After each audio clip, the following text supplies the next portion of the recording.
एक पिता को जब पता चलता है कि उसका बेटा आश्रम में काफ़ी ज़्यादा बीमार है, वह हिलजुल भी नहीं सकता, तो उसके बाद वह भागा दौड़ा वहाँ पर जाता है और जैसे ही अपने बेटे की हालत को देखता है तो फूट फूट कर रोने लगता है।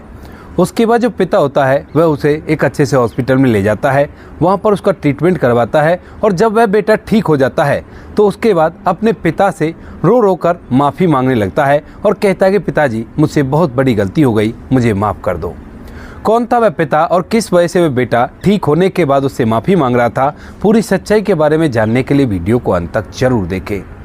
पश्चिम बंगाल के गांव के अंदर एक पिता रहा करता है, जिस पिता का नाम होता है प्रकाश कुमार। उसका एक बेटा होता है जिसका नाम राजीव होता है और राजीव की जो माँ है वो काफ़ी दिन पहले उसे छोड़कर जा चुकी है। और यहाँ पर पिता अपने बेटे के लिए दूसरी शादी तक भी नहीं करता, क्योंकि उसे पता है कि सौतेली माँ किस तरह का व्यवहार बच्चों के साथ किया करती है।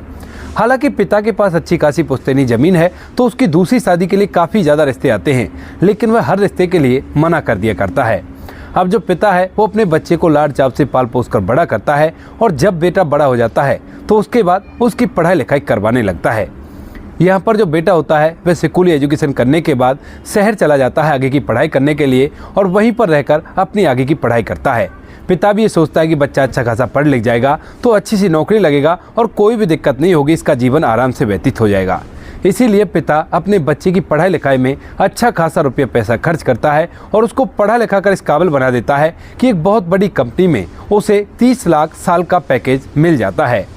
अब जब बेटा बड़ा हो गया था तो जो पिता प्रकाश कुमार होता है वह उसकी शादी की चिंता करने लगता है। सोचता है कि भाई बेटा बड़ा हो गया है और क्यों ना उसकी शादी करा दी जाए। और इसीलिए जब वह उसके लिए इधर उधर लड़की देखता है और एक लड़की उसे पसंद आ जाती है तो यहाँ पर वह अपने बेटे से इस बारे में बात करता है, जो कि शहर में रहकर अब वहीं से अपनी कंपनी की नौकरी किया करता है। और यहाँ पर जब पिता उसे कहता है कि बेटा ऐसे ऐसे मैंने तुम्हारी शादी के लिए एक लड़की ढूंढ ली है और तुम्हें शादी करनी होगी, तो बेटा राजीव उससे कुछ ऐसा कह देता है जिसे सुनने के बाद पिता के पैरों तले से जमीन खिसक जाती है। दरअसल यहाँ पर राजीव बताता है कि पिताजी, यहीं पर मुझे एक लड़की से प्यार हो गया है और उसी के साथ मैंने शादी कर भी ली है। मैं आपको बताना तो चाहता था लेकिन मुझे इस बात से काफ़ी ज़्यादा घबराहट हो रही थी, लेकिन जब आपने मेरे लिए रिश्ता ढूंढ लिया है तो मैंने सोचा कि आपको बता देता हूँ। इस बात को सुनकर पिता कहने लगता है कि बेटा ये तूने बहुत गलत किया है, अगर ऐसी कोई बात थी तो तू मुझे बता सकता था। अब गांव में चारों तरफ लोग क्या क्या बातें बनाएंगे कि बेटे ने बिना पूछे पिता से शादी कर ली और उसे अब बाद में इस बात के बारे में पता चला है।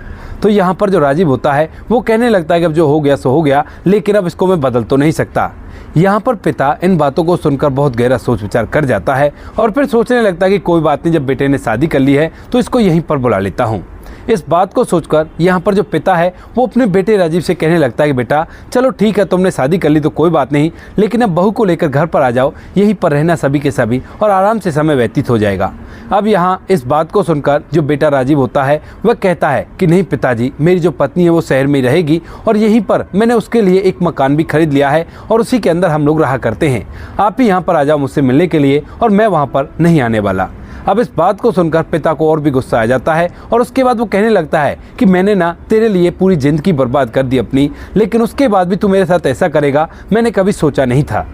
यह बात सुनकर यहाँ पर जो बेटा होता है राजीव वह कहने लगता है आपने कोई अलग से थोड़ी ना किया है, सभी लोग अपने बच्चों के लिए इसी तरह से किया करते हैं और आपने तो केवल मुझे पढ़ाया लिखाया है। गांव की पुश्तैनी ज़मीन है, उस पर आप आराम से रह लेना और मुझे उसमें से कुछ भी नहीं चाहिए। मैं तो यहीं पर अपने परिवार के साथ रहूँगा और मुझसे आपको कोई भी ताल्लुकात रखने की ज़रूरत नहीं है। ऐसा कहकर बेटा फ़ोन तो काट देता है, लेकिन यहाँ पर पिता का रो रो कर बुरा हाल हो जाता है कि जिस बेटे के लिए उसने दूसरी शादी तक नहीं की, वो बेटा उसे आज ऐसे दिन दिखा रहा है जिसके बारे में उसने कल्पना भी नहीं की होगी।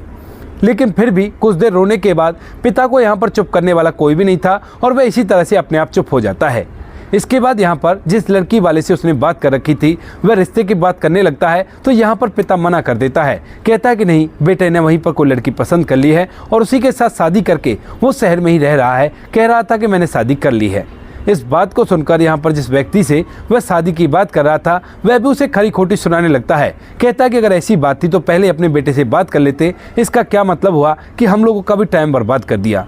पिता अपना सर नीचे करता है और चुपचाप उन बातों को सुन लेता है और पल पल अपने बेटे की करतूत की वजह से उसे बहुत कुछ सोचना पड़ता है।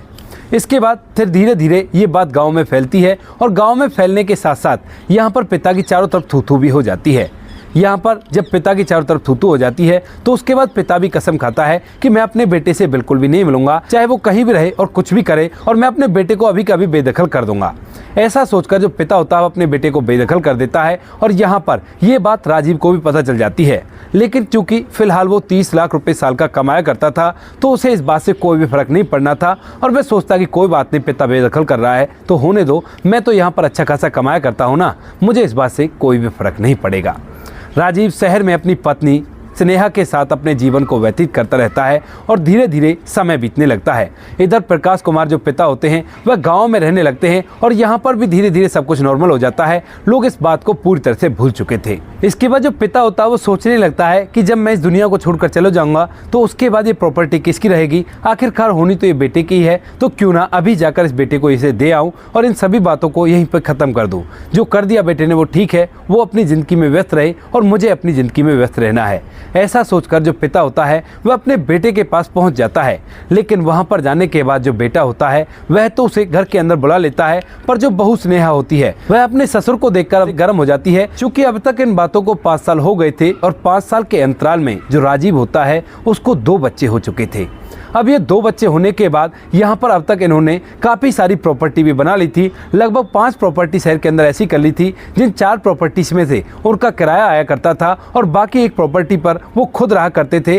और राजीव का जो साल का पैकेज होता है वो भी होता है, तो यहाँ पर उनके पास रुपये पैसों की कोई भी दिक्कत नहीं होती है। जैसे ही यहाँ पर बुजुर्ग पिता घर के अंदर आता है तो वहाँ पर जो पत्नी होती है राजीव की वह एकदम से उसे धमकाने लगती है और बुरी तरह से जलील कर देती है कि बुड्ढे अब यहाँ पर क्यों आया है, जब तुमने हमें बेदखल कर ही दिया तो हमारा तुमसे कोई भी नाता नहीं है, चले जाओ यहाँ से। अब यहाँ पर जो पिता ये बात सोचकर गया था कि पूरी प्रॉपर्टी को बेटे के नाम करवा दूंगा, उसे इस बात को सुनकर गुस्सा आ जाता है और वह बिना कुछ बात कहे वहां से चुपचाप वापस निकल आता है अपने बेटे की तरफ देखता हुआ। क्योंकि बेटे के सामने ये सब कुछ बातें हो रही थी, लेकिन बेटे ने ना तो अपनी पत्नी को एक बार भी रोका था और ना ही अपनी पिता की हिमायत ली थी। पिता अपनी आंखों में आंसू लेकर वहां से वापस लौट आता है और फिर ये अपना फैसला पूरी तरह से बदल देता है और सोचता है कि अब चाहे जो भी हो जाए मैं अपने बेटे का चेहरा तक भी नहीं देखूंगा। ऐसा सोचकर पिता दोबारा से गांव के अंदर रहने लगता है और धीरे धीरे लगभग 2 साल और बीत जाते हैं। 2 साल बाद एक दिन जब पिता अपने आंगन में बैठकर अखबार पढ़ रहा था और अपने हाथ की बनाई हुई चाय पी रहा था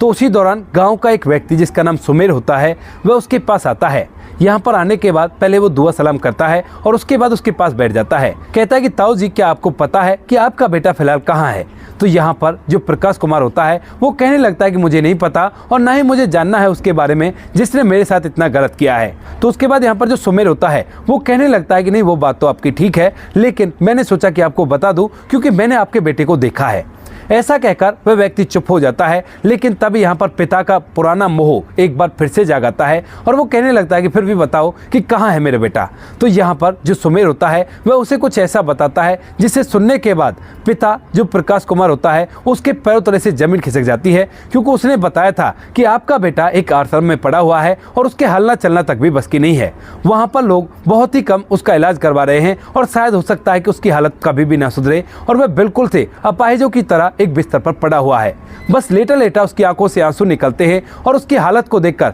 मुझे लगा कि आपको इसके बारे में बताना चाहिए, लेकिन जब आप उसके बारे में जानना ही नहीं चाहते तो खैर छोड़ो, मैं भी आपको बताकर क्या करता हूँ। ऐसा कहकर सुमेर तो वहां से चला जाता है, लेकिन अब पिता का जो मोह जाग आया था वह उसे टिकने नहीं देता है और इसके बाद जो पिता होता है उस बताए गए आश्रम पर चला जाता है जो कि कोलकाता के अंदर था, जहां पर उसका बेटा रहा करता था। और वहां पर जाकर जब वह आश्रम में पहुंचकर अपने बेटे का चेहरा देखता है तो उसे देखते ही एकदम से उसकी आंखों में आंसू आ जाते हैं और पिता फूट फूट कर रोने लगता है। अब यहाँ पर जो आश्रम का केयर टेकर होता है वह वहाँ पर आता है और कहने लगता है कि आप कौन हो और आप इस तरह से इसको देखकर क्यों रो रहे हो। तो यहाँ पर प्रकाश कुमार बताने लगता है कि मैं तो इसका पिता हूँ और इसकी हालत को देखकर ही मुझे रोना आ गया, क्योंकि इसको मैंने बड़े लाड चाव से पाला था, लेकिन मुझे नहीं पता था कि इस तरह से यहाँ पर मिलेगा। तो यहाँ पर जो केयर टेकर होता है वो कहता है कि अच्छा किया जो आप आ गए, इनको ना ऑपरेशन की जरूरत है, डॉक्टर साहब ने कई बार कहा है अगर इनके ऑपरेशन हो जाते हैं तो उसके बाद में भी ये अच्छी तरह से चल सकते हैं। इस बात को सुनकर यहाँ पर जो पिता होता है वो कहता है कि कोई बात नहीं, ऑपरेशन तो मैं करा दूंगा, लेकिन आप ये बताओ कि ये यहाँ पर कितने दिनों से है। तो यहाँ पर जो आश्रम वाला होता है वो बताने लगता है कि ये यहाँ पर पिछले 6 महीने से है और 6 महीने से इसकी ऐसी हालत है। तो वह पूछने लगता है कि इसे यहाँ पर कौन छोड़कर गया था। तो वह बताता है कि इसे यहाँ पर इसकी पत्नी छोड़कर गई थी और उसके बाद वो एक बार भी इसे देखने के लिए नहीं आया करती है। कभी कभार को थोड़े बहुत पैसे भिजवा दिए तो भिजवा दिए, वरना हम लोगों को इसकी देखभाल करनी पड़ती है और हम लोग इसे ऐसे ही रखा करते हैं। इसके बाद यहाँ पर जो पिता होता है वो कहता है कि ठीक है, मैं इसका ऑपरेशन कराऊंगा, बताओ कौन से हॉस्पिटल में ऑपरेशन होना है और कितने पैसे का खर्च आएगा। यहाँ पर जो आश्रम वाले होते हैं उसे उस डॉक्टर साहब का नंबर दे देते हैं, जो डॉक्टर साहब काफ़ी कम पैसों में इसका इलाज कर रहा था। लेकिन फिर भी यहाँ पर जो पिता होता है वह डॉक्टर साहब से कह देता है कि डॉक्टर साहब देखो, पैसों की चिंता मत करो, पैसे जितने भी खर्च हो जाएं, लेकिन मेरे बच्चे को बचा लो, बिल्कुल भी ऐसा नहीं रहना चाहिए और इसको पूरी तरह से ठीक होना है। यहाँ पर जो राजीव होता है वह पड़ा पड़ा अपने पिता को देख तो रहा था, लेकिन बोलना उसके बस की नहीं था और वह तो पूरी तरह से खामोश था, बस उसकी आंखों से आंसू निकल रहे थे।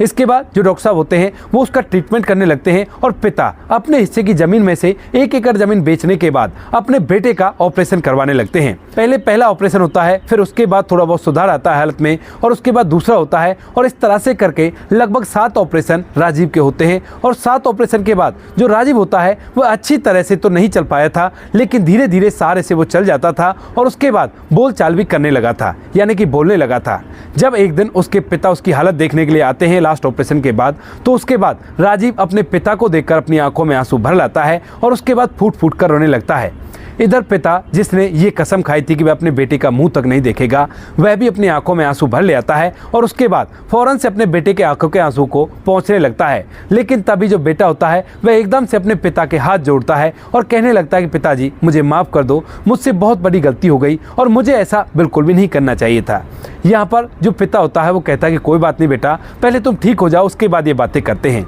लेकिन यहाँ पर जो बेटा होता है वह रोने से रुक नहीं रहा था और कहता है कि पिताजी, जिसके लिए मैंने आपको छोड़ दिया, उसने मुझे इस तरह से आश्रम में छोड़ दिया था कि मानो मैं किसी का कुछ भी नहीं लगता। अब मैं इस बात को कैसे भूल सकता हूँ, और मैं अब इतना तो ठीक हो ही गया हूँ कि मैं अपने हक की लड़ाई लड़ सकता हूँ और मैं उसे अपने सारे पैसों पर ऐसे नहीं करने दूंगा। आप मेरा थोड़ा सा साथ दे दो और मैं उसे अपने पास नहीं रखूंगा। इसके बाद पिता उससे मना भी करता है, कहता है कि नहीं बेटा, ऐसा मत करो। लेकिन यहाँ पर जो राजीव होता है वो इस बात के लिए जिद करने लगता है और फिर जो पिता होता है वह मजबूरन उसका साथ देने लगता है। साथ देने के दौरान यहाँ पर राजीव कोर्ट में केस करता है और केस के जरिए अपनी पत्नी से तलाक ले लेता है। हालांकि एलिमनी के तौर पर उसे काफ़ी मोटी रकम अपनी पत्नी को देनी पड़ती है, लेकिन उसके बावजूद भी वह अपने दोनों बच्चों को लेकर अपने पिता के पास गांव में रहने लगता है और बाप बेटे दोनों मिलकर उन बच्चों की परवरिश कर रहे हैं आज तक भी। तो दोस्तों, ये थी आज की कहानी, जहाँ पर एक लड़के ने अपनी प्रेमिका के चक्कर में अपने पिता को ही भुला दिया, लेकिन अंत के दर्जे उसका पिता ही उसके काम आता है।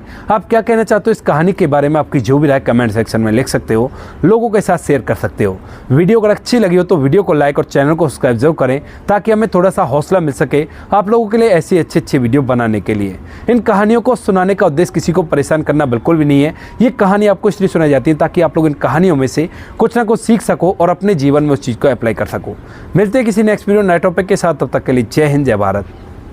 जय हिंदुस्तान।